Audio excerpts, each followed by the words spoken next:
بسم الله الرحمن الرحيم الحمد لله رب العالمين وأفضل الصلاة وأزكى التسليم على المبعوث رحمة للعالمين نبينا محمد وعلى آله وصحبه أجمعين أما بعد.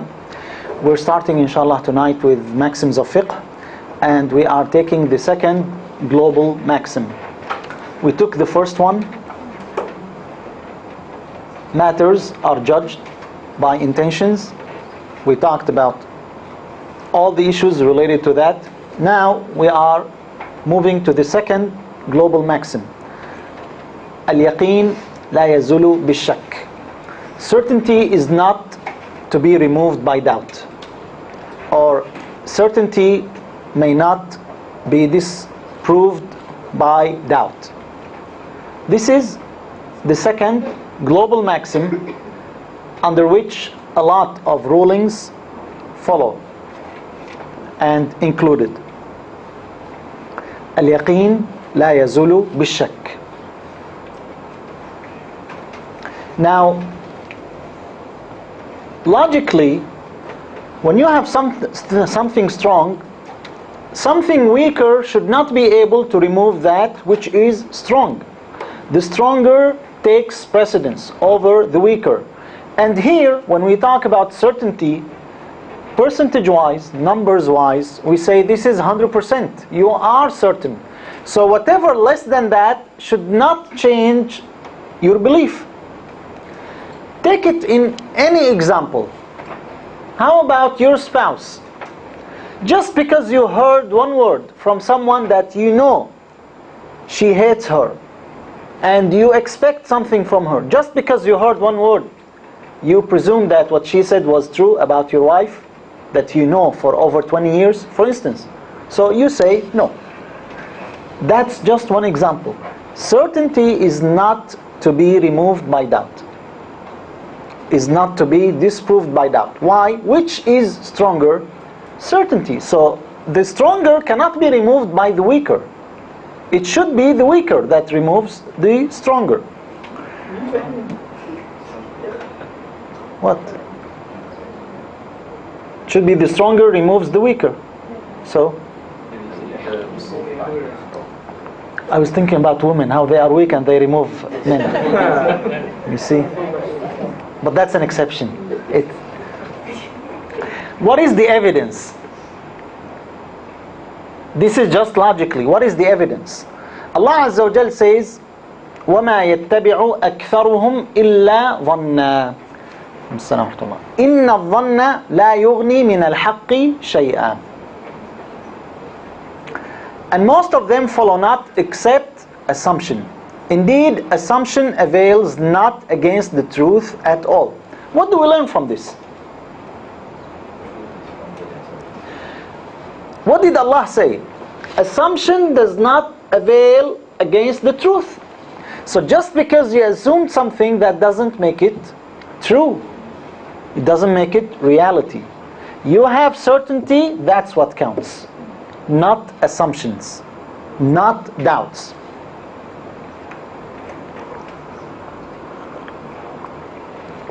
This is in Surah Yunus.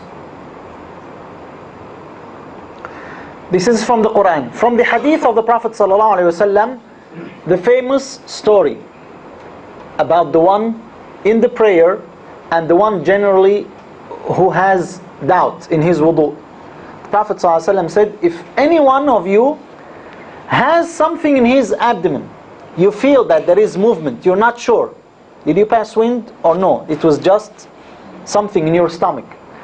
But is doubtful whether or not anything has issued from him, meaning passed wind, he should not leave the masjid unless he hears a sound or smells something. Why? You are in the masjid. You are certain that you had wudu. The shaitan does not want you to be there. In the masjid, you are in the house of Allah. The shaitan does not want you. So he tries to make you leave by doubt, by whispering. That whispering, this doubt, would not change the fact that you have wudu. Only, now why the Prophet ﷺ mentioned hearing a sound or smelling something? Because that means you are certain now. That means you are certain. So certainty is not to be removed by doubt, but it could be removed by certainty. The famous hadith, this is in the Sahih, both Sahih Bukhari and Sahih Muslim, when any one of you is in doubt about his prayer and he does not know how much he has prayed. And this could happen from time to time. You're busy, you're not having khushu' in prayer, and then suddenly you start asking, is this my third rak'ah or my fourth rak'ah? It could be either. It cannot be both. It could be either the third or the fourth. What do? You base your judgment on certainty. Certainty here is what? The less. You are sure you prayed 3. You're doubtful, did you pray the 4th or not? So you consider it 3. These are all evidences from the religion, from the Quran, from the Sunnah, that certainty is not to be removed by doubt.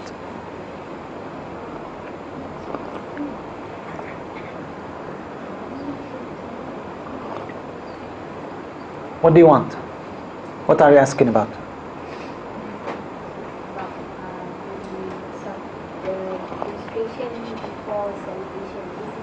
Sujood Sahw. Since you forgot, you pray Sujood Sahw. That would make the prayer even. And if you already prayed full and then you added 1 rak'ah, this is humiliation for the shaitan. That's what the Prophet ﷺ said. Yes. If you follow the Imam and they do the Sujood Sahw, should you follow the Imam who's... Yes. Yes. Even though you didn't forget, but you follow the Imam. And you don't follow, does that mean that you fall out of the congregation? Depends. If this was before the salam, yes. You cannot just choose not to follow him. You have to. But if it was after the salam, there is a talk, but still you should follow him.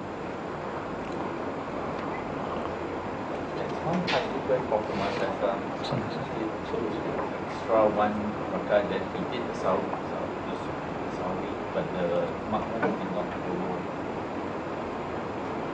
Where is that? I think then the companion actually asked Prophet Muhammad whether is this extra 1 more rakah. I don't know. Give me the hadith. What about the case you forgot even the sujood sahw? Our talk is not about sujood sahw. This is about maxims of fiqh. But that's the last one. Okay. You forgot even to do sujood sahw. Yes. There is an opinion that says that once you remember, you have to hold the sujood and do the sujood. Is that true? What do you mean? For example, let's say you forgot in your salah, and you also forgot to do sujood. You forgot something, so you should do sujood sahw. You forgot sujood sahw, Yes. and you finished the prayer. Yes. So what happens? Then you remember. Then, what do you mean by then? After the salah, that you have clear salah. After your salah. Immediately, or later, like half an hour later. 2 minutes after that, maybe 5 minutes. If what you forgot is something recommended only, not a pillar, then you're fine. You don't do anything. But if with what you forgot, like a pillar that has to be done, and sujood sahw has to be done also, but you didn't do it, and the time was short, that's fine. You do it. You didn't do it, and the time became prolonged, you repeat everything. The prayer is incomplete in this case, because sujood sahw became part of the prayer.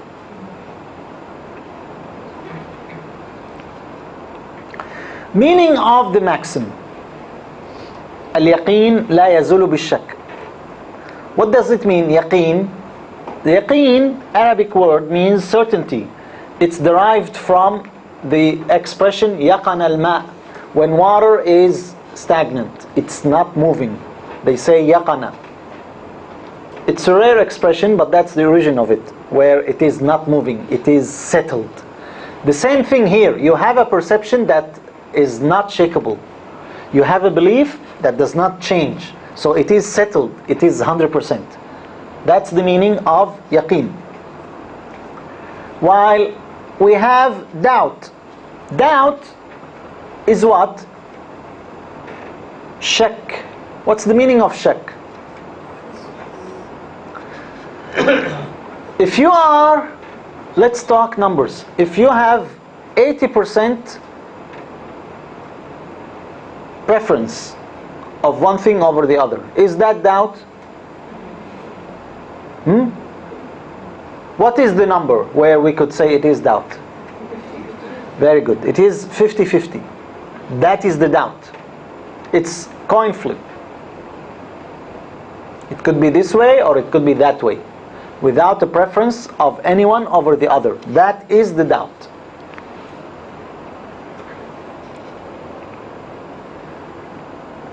So, the total meaning of the maxim is what? When we say, someone asked you, I heard this expression, certainty is not to be removed by doubt. What do you mean? What do you mean by this? This is an explanation of the maxim.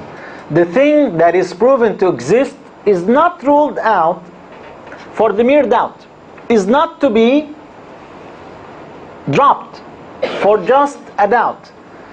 Similarly, the thing that is proven not to exist is not considered existed for the mere doubt as well. It works both ways.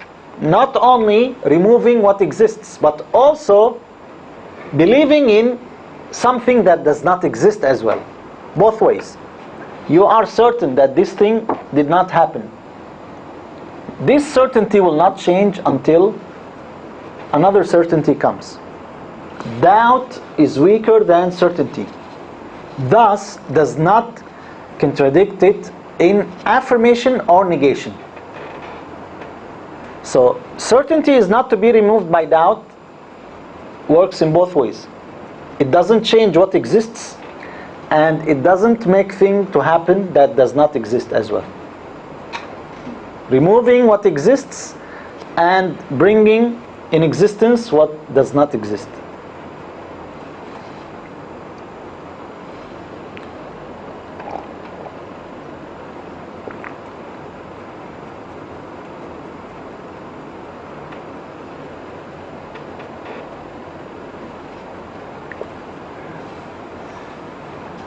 Okay? Now,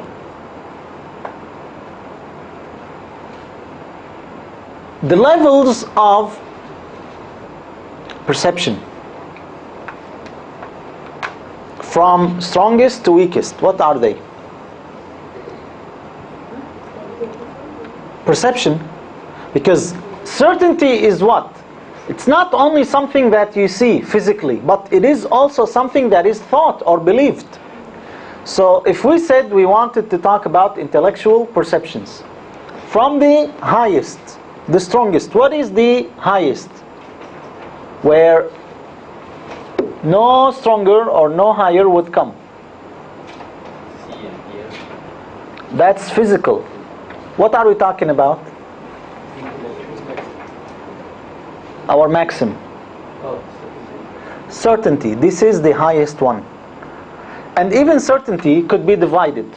Allah Azza wa Jal mentioned Ayn al-Yaqeen, Ilm al-Yaqeen, Haqq al-Yaqeen. But let's take the essential ones. We don't want to go through the details. Certainty. That is the strongest. Are you certain? Yes. How certain? Dead certain, 100%. It doesn't get any stronger. That is certainty. Less than certainty, what do we have? If you say 75%, Probability. what probability? What do we call that? What do we call that?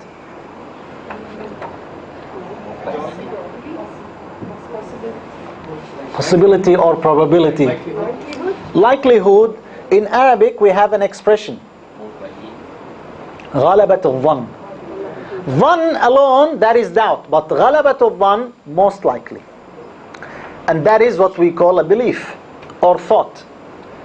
Most the rulings in Islam are based on what? Most the rulings are based on this. Not on certainty. Most of what we do, I am most likely prayed on time. most likely face the Qibla, most likely perform the wudu correctly. You cannot have certainty. Maybe in 1 out of 100, 1 out of 10, but most the rulings are based on what? On this one, and that is enough in Islam. This is actually out of the mercy of Allah, that you're not asked to just be certain. It will be too hard. Okay, next, what do we have? That's what we call the probability, the assumption.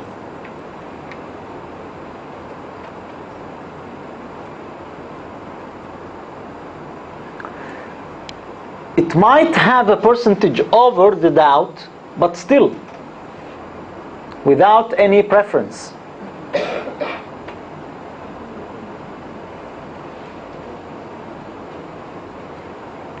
Then we have the doubt.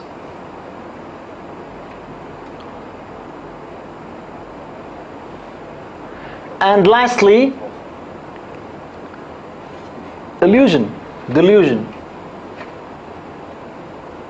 If it's false, you don't have any belief. But this is where it's 30%, 25%. So in Islam, which one counts? First one, of course, if you could get it. First and second. What did Allah say about the assumption? Inna dhanna la yughni min al-haqqi shay'a. We have the dhann and we have the shak. Dhann and shak. Doubt, what's the difference between doubt and probability? Doubt without any mere evidence. Again, it's just a flip coin. Probability, there might be something, but still, it's a long shot. And that is the dhann. So what is the difference? In reality, both of them are 50-50, but this one has some ground to it. Like what? You saw a man and a woman alone, in seclusion. They could have done anything, good or bad, across the board, anything. To say anything that they did, that would be probability. Why? Because you saw them alone. But to say X and Z are having an affair, what is your proof? Nothing. You didn't even see them. That would be here. It's just a mere doubt. Okay? In Islam, what counts? Those two. Because this one, you have grounds for it. But this one, no. Even though there is a probability, but Allah Azza wa Jal told us some of it is ithm. Inna ba'da dhanni ithm. Because some of it is ithm, what do? You avoid most of it. Most of it. You avoid it. To avoid falling into what is prohibited. These are the perceptions. Now, another thing is the mental process. Mental process of what? Of ideas, of thoughts. Now, before you materialize something in reality and you have it as an action, before that, what do you have? The last step before you're doing something. That's the last one?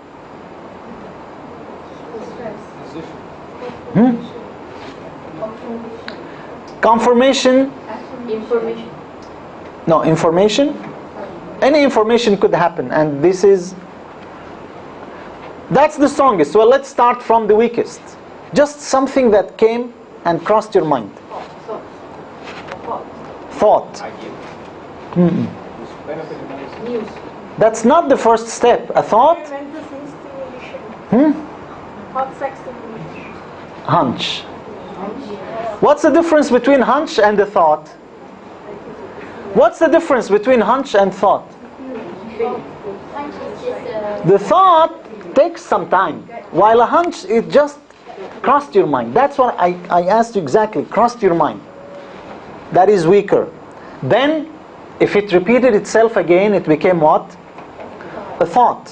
What if you repeated that 3-4 times? This becomes what? Still.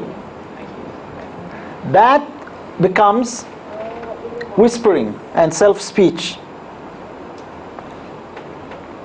Here the idea is formed, yes. Then after that, when you make up your mind, remember we're talking about the mental process. And finally, you have the determination.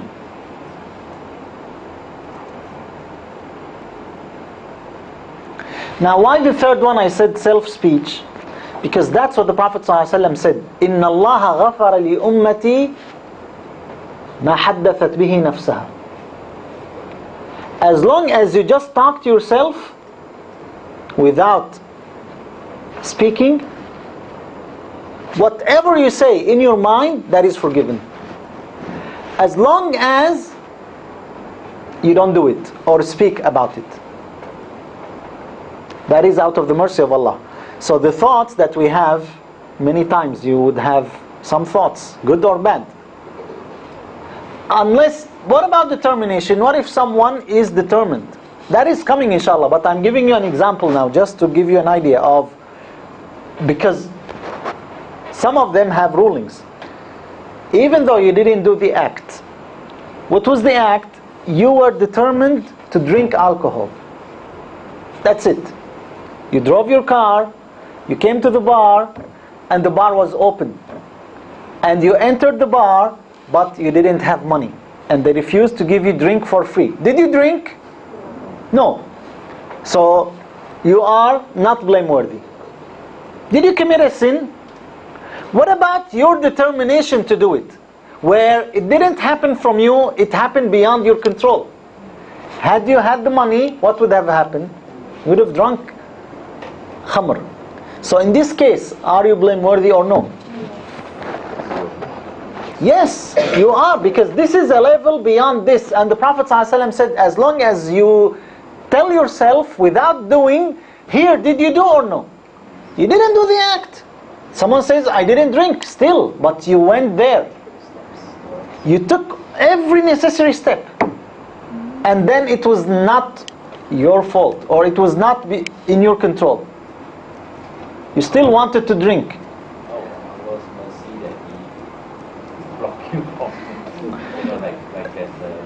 Some people think that as long as I didn't commit the sin itself, I'm not blameworthy. But based on the hadith of the Prophet ﷺ, you are here. Anything beyond here, you are in the dangerous zone. And definitely here, sometimes you are blameworthy, even though you didn't do the act. It wasn't from you. And you had the ability, you would have done it. You went there, but they said, we're sorry, we are just closed. You went to the other one, and the other one said, we're sorry, we're just closed. So that did not stop you. You didn't say, Alhamdulillah, Allah wanted me to avoid it. No, you went to the third one. What do we call that? That's determination. You wanted to do it. Even though it didn't happen, still, you could be blameworthy. It's coming, inshallah. I'm just giving you, yes. So you said that whatever is in the thought, as long as it doesn't come out in speech or actions. Yes. Yes. But then in Surah Allah says that whatever is in the heart, the sign, the speech, and what's in the heart, the question, the judgment. Will be questioned. Questioning does not mean holding you liable for it. You will be told, have you thought about that or no? Yes. Have you thought? So it is there. Whatever we conceal or reveal will be recorded. And we will be asked about it. But will we be liable for it? No. There is no contradiction. MashaAllah, good question. Brothers always have... So, examples, again, what the Prophet ﷺ mentioned about the one who prayed. The one who is sure of his purification, of his wudu, is considered pure according to The three Imams. Who are the three Imams? Shafi'i, Imam Ahmad, Imam Abu Hanifa. Imam Malik, he has a different approach. He says prayer is obligatory. Prayer is obligatory. And salam.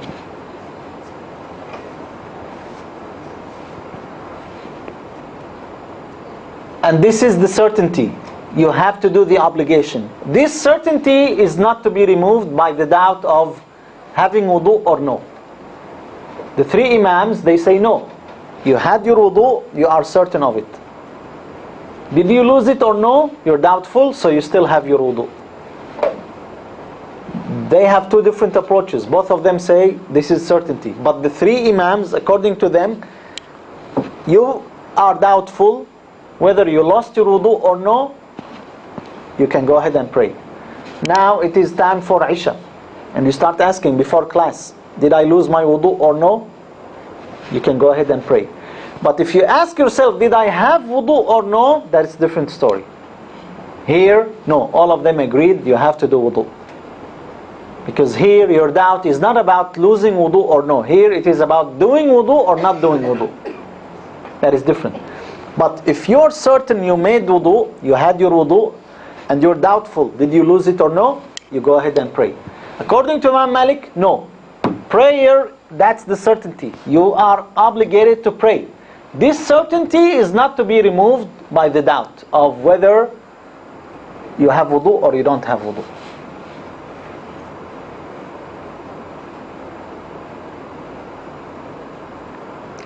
Here's another example. What do you think? If we prove that someone is in debt, there is a receipt, certificate of debt, and we doubted that he paid his debt.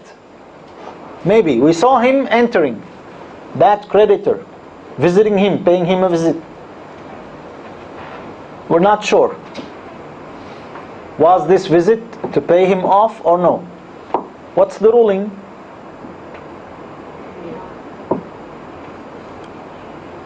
Is there a possibility that he paid off the debt?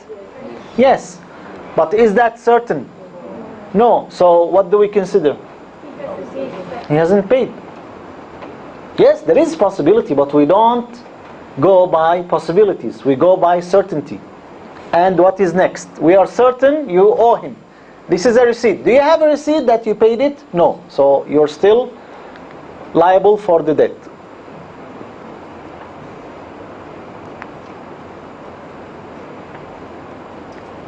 Same example with many things also. What about divorce and marriage? You know they are married. You witnessed the marriage. But then you heard that they had problems and they were thinking of a divorce, and they consulted with a divorce lawyer. And you saw the man in a separate house and the woman in a separate house. So is there a possibility that they divorced? Yes, but what do you consider? You don't have certainty.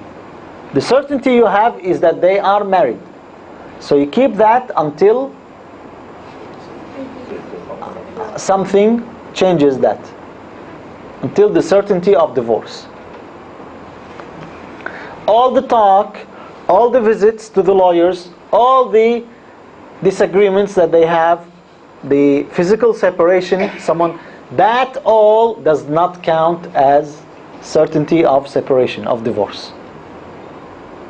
Okay, so I hope this gives you clear idea of the maxim. So this is the global maxim, and we will have a lot of maxim underneath. This is the first one. In principle, things remain as they are. الأصل بقاء ما كان على ما كان.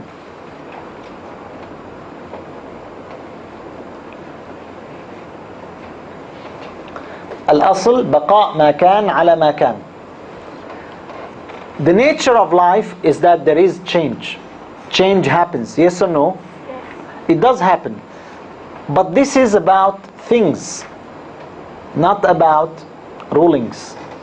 When it comes to rulings, things remain. That is based on the maxim. This is directly related to the issues that we discussed earlier in Usul al-Fiqh, in inheritance, about the lost and found. Remember? The missing person. Someone is missing. We immediately presume that he's dead? No. There is a possibility, but in principle, things remain as they are. What is the thing here? The life of this person. He is alive, we presume that he is still alive. We consider that until we have a certainty of his death. Certainty could not be granted because we have no evidence. We come to the next level. Either a judgment from a ruler, a decree from a judge, or something else. We don't just change things because of any mere thought. And this has to do with istishab. Remember what we talked about in Usul al-Fiqh. Istishab al-Nas. Applying the text till there is an evidence that this text is not applicable. In principle, when you read anything in the Quran, is it an evidence or no? What if this ayah was abrogated? Do you have to know every single ayah whether it is abrogated or no? Because what is abrogated is actually an exception. So that's one principle. Al-asl baqa ma kan ala ma kan. The ayat of the Quran are evidences. So in principle, these ayat are evidences. Istishab al-umum, considering the generality. The generality. The general is to remain general unless what? An evidence qualifies it, specifies it. Like what? General. Give me an example of a general. Do you know any example of a general term, general ruling that came? We took a lot of examples. All food is permissible Very good. Except except the ones that are listed in the Quran. where is the term that is general? All what? We don't have an evidence like that. You could say أُحِلَّ لَكُمْ صَيْدُ الْبَحْرِ. All seafood is permissible. Yes. All seafood is permissible. That is general. So it remains general unless there is an evidence to qualify. That's for permissibility, for prohibition. Allah Azza wa Jal says حُرِّمَتْ عَلَيْكُمْ الْمَيْتَةِ. The dead carrion is what? Prohibited. So in principle, when we say in principle, that's what we mean by istishab al-umum. We are considering the generality. Any mayta, any dead animal is what? Prohibited. But the Prophet ﷺ mentioned grasshoppers. He said that it is permissible to eat. We have the dead sea animals. That is permissible to eat. So we keep the general unless we have an evidence to specify. Istishab al-hal. What is the meaning of al-hal? The status quo. The status quo. The current situation. That is istishab al-hal. The presumption of the continuation of something based on its existence earlier. Like what? I mentioned that several times. Twin Towers, are they still there? Yes. Have you seen them today? You didn't see them, so they could have been gone. Right? But we don't have to have news of their staying to presume that they stay. They are there, so we presume that they are there. That is the status quo.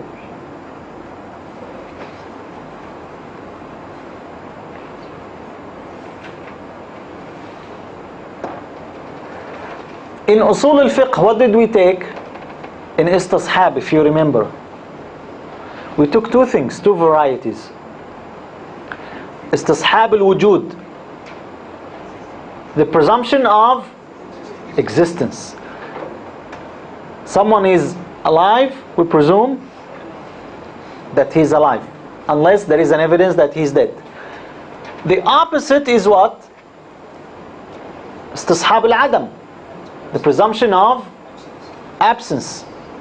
Like what? In principle, you don't owe anyone any debt.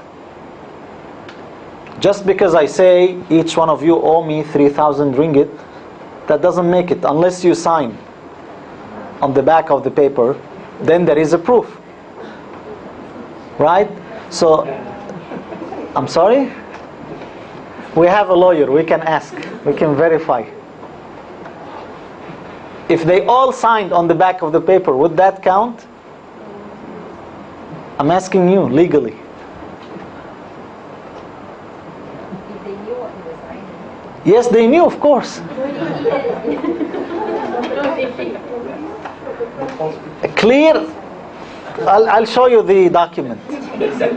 And you tell me. Allah knows best. So, the lost whose news are cut off and we don't know if he's alive or dead. What do we do in this case? But until how long? And why do we have to wait? You see, this waiting period is what? To get the certainty. Because we were certain that he is alive. Or they are alive. Subhanallah, we took the tafsir of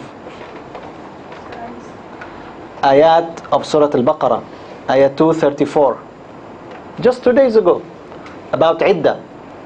My sister called me.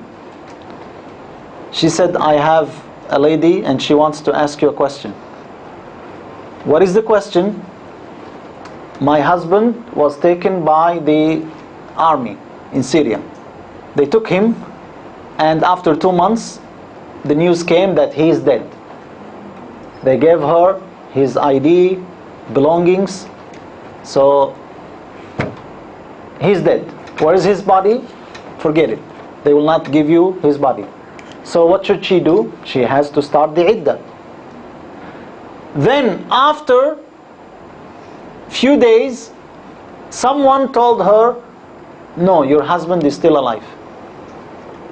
Now, after 6 months of that incident, now one of the officers in the prison, he told her, this person in particular, he is dead.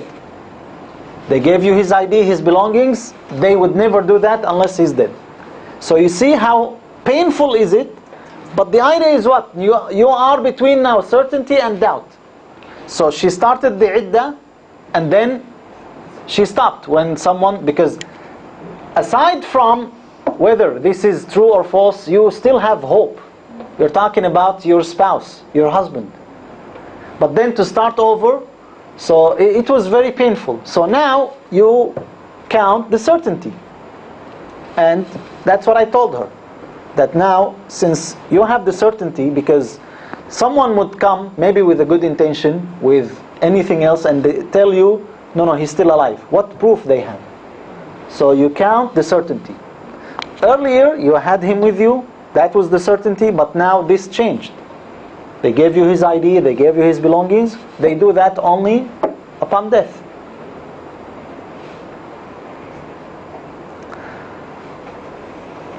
Okay, here is an interesting case. A woman came after the death of her Christian husband, saying, I accepted Islam after his death. So give me my share. Her share of what? Of inheritance.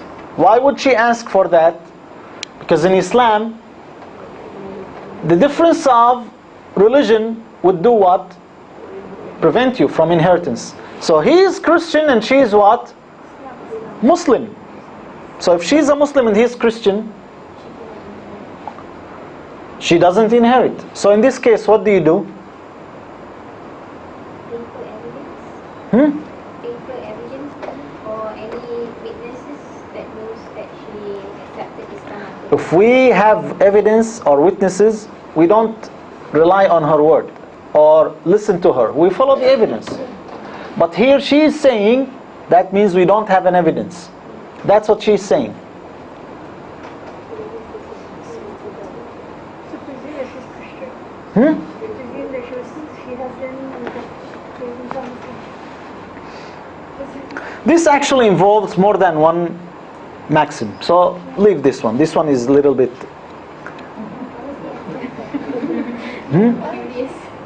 There is a maxim says الأصل إضافة الحادث إلى أقرب وقت.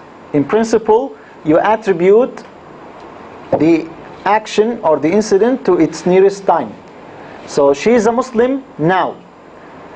If she was married to him, that means she was a Christian. Okay, so she gets a share. That's what most scholars said. There is another way to look at it. That's why I'm telling you, this is... Leave it. Whoever is certain of purification. We mentioned this example. And do not remember the losing of wudu. What do you presume? The continuation of what? Of your wudu. That is what we call the presumption of status quo. You had wudu, so you're still having wudu until something changes that.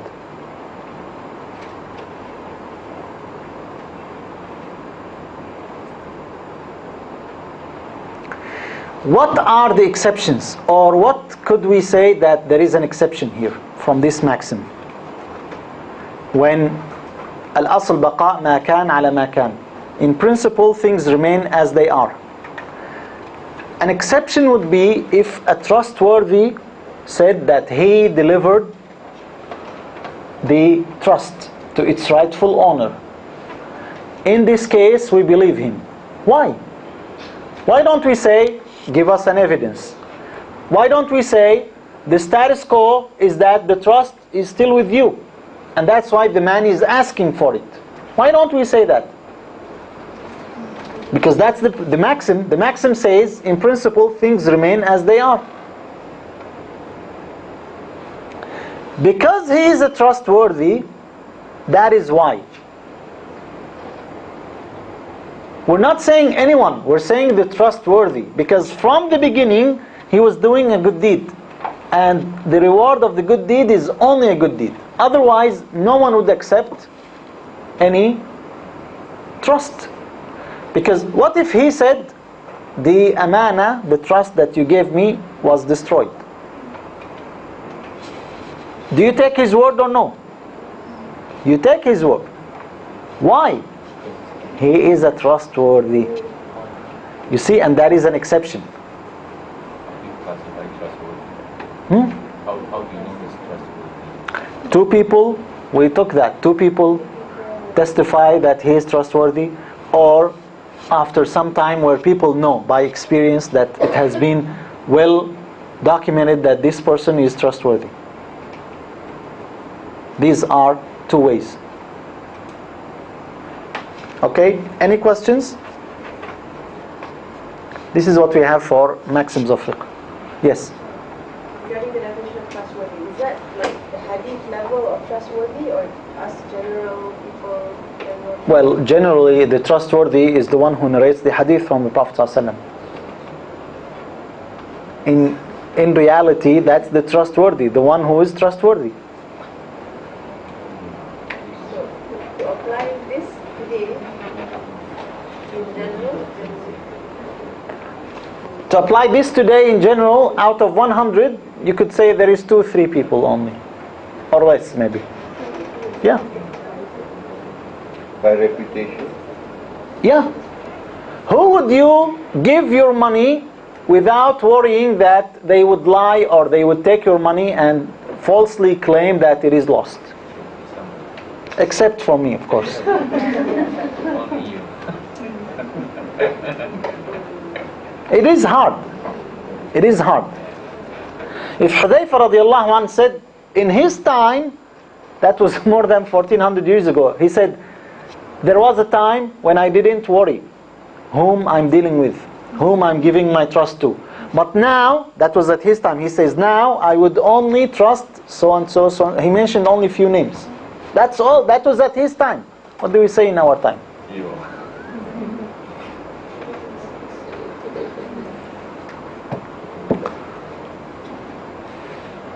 Any other questions?